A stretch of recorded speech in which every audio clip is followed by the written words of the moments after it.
I actually believe, I'm sure you probably do as well, that out of challenges and adversity comes character, right? And backbone and integrity. And from those things comes leaders.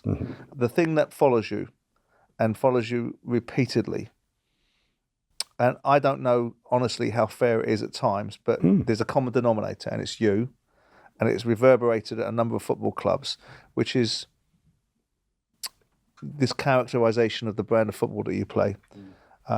You've got this denotion of a long ball merchant, and the dinosaur mentality, and you've said it yourself in a quote which I don't know when you actually made it, but it says, "In all honesty, I'm frustrated that I didn't challenge that tag early enough." Correct. Because it halted the development of my career. Yeah, and then you've got this observation, and I saw it at West Ham, and I think I spoke to you at West Ham because you'd taken them back up from the Championship, right? But you've got this common denominator, a series of football clubs at Everton, at West Ham. I think they mentioned it in Newcastle as well. That all of the fans, well, not all of the fans, that's bullshit, that's not fair to say, but a significant vociferous proportion of them make their voices heard, all went after you on the style of play. Yeah. Can you top and tail that for me and give me your version of why you think that's been stuck with you and why it doesn't seem to be something that you can shift? Because you've got two now, haven't you? You've got, he's a long ball merchant and is antiquated, and he's a fireman now. The fact of the matter is being successful when people thought, how can you do that with that team? Right. Right. So a lot of it came from journos, and most of them hadn't even watched it. Right. But it came and it stuck. So, and a lot of it came from managers who I turned over. Right. Who got upset.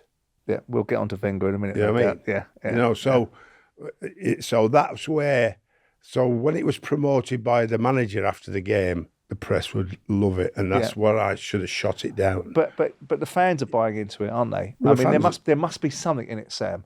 I mean, I look at some of the players that you've had, and there's been creative players, specifically for the purpose of this conversation, the JJ Okochas at Bolton, and the Ivan Campos and a few other players that weren't just your basic go back to front merchants. Obviously, you had the big boy up top, Kevin Davis, right? But there must be, it can't just be an unfair tag. I know it probably gets up your nose, but if you've got 4 or 5 clubs saying it, right?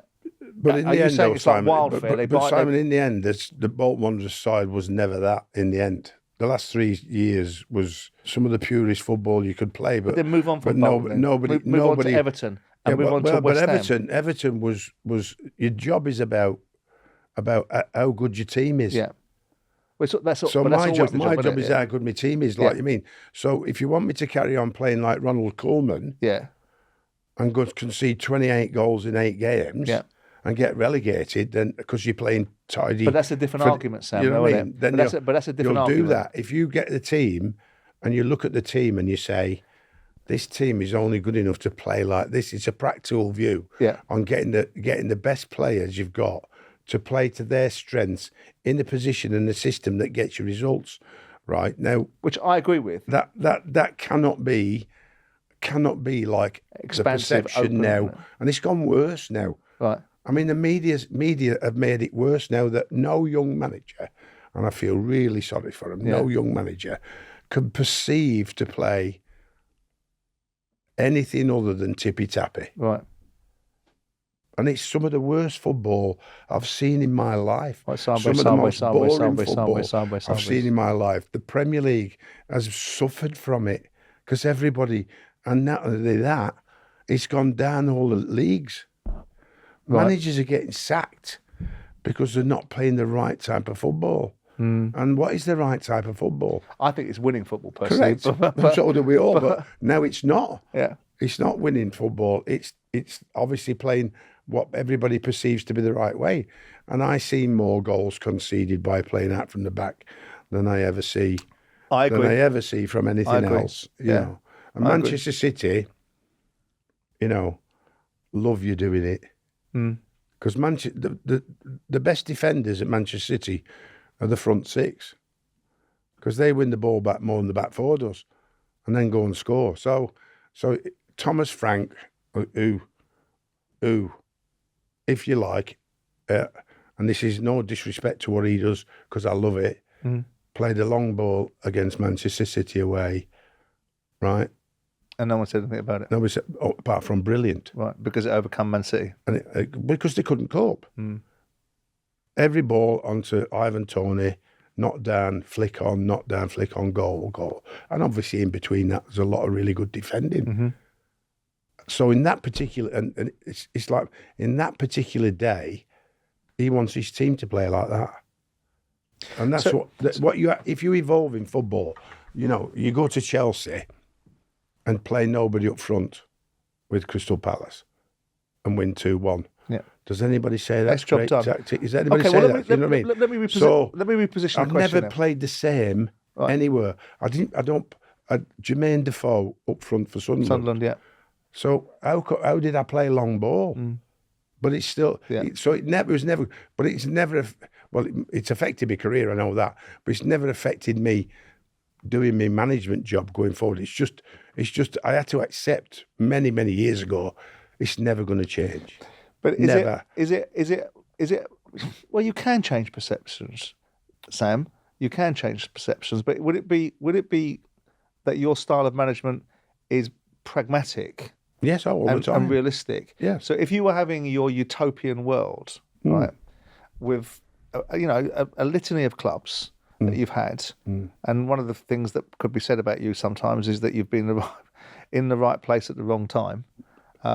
With Newcastle, and we'll talk about Newcastle. Yeah, definitely. Yeah. But if you were having your utopian world of being able to play football the way you would want to, what would it look like? Because if the accusation is pragmatic, right? People don't want pragmatic anymore. They've got this ambitious idea that everyone's got to play in a certain way.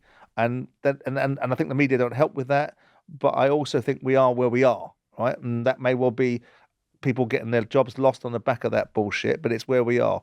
If you were sat here with a blueprint of saying, this is the way, if I could play, this is how I would play, what would that look like?